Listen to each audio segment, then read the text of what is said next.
In an ESL environment, there are obviously two languages. The language being taught as a second language, in this case it's English, and then the primary or first language of the student, which can definitely not be written off.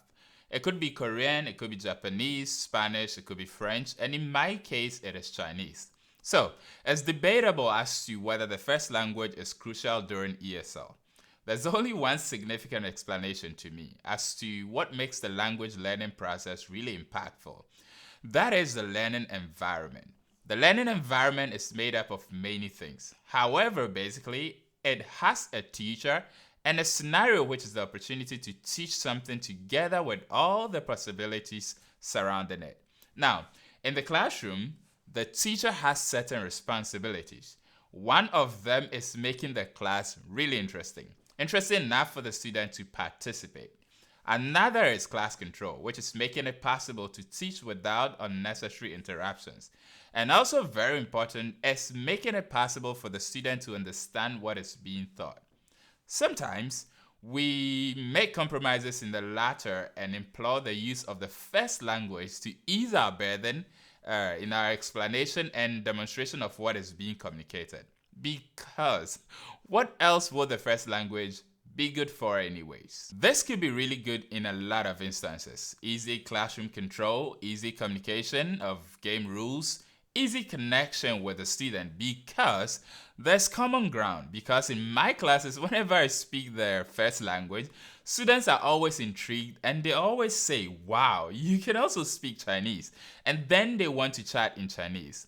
But my biggest advice would be, don't ever use the first language in a situation where the second language is sufficient. For example, don't use Chinese if English is sufficient. Now, easy to say, but difficult to do actually, because as humans, we have a basic tendency to gravitate towards what is easy. That is basically what habits and instincts are. We require instincts built out of familiar circumstances so that we don't have to repeat certain thought processes. These form our habits actually and make life easier for us. So, whenever communicating with a student in the second language becomes difficult, we quickly embrace the use of the first language.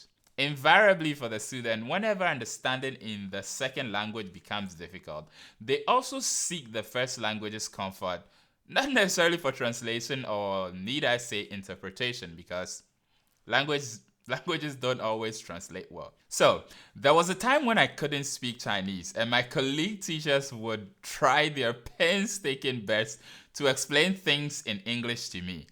Now that I can speak sufficient Chinese, whenever I try to communicate in Chinese, they would always say, speak Chinese. And I did a backtrack of my recent 2 years of teaching, a time when I wasn't fluent in Chinese as compared to when I became more fluent in speaking Chinese.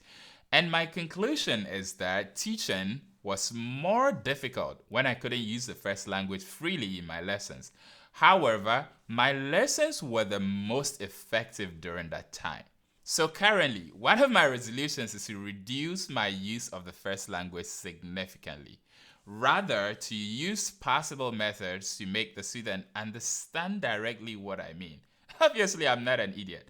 This could vary depending on the level you teach. So, use this advice with discretion. Why? Because speaking the first language actually is not the problem.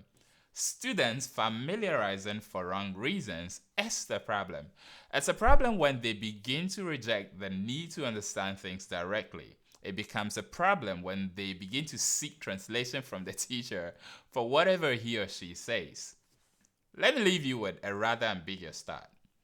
How did anyone learn a first language ever so perfectly without the assistance of another language? Why then will the first language be necessary during ESL? Leave a comment and let me know what you think about this. Thank you for watching this one. I'll see you in the next one. Love and peace.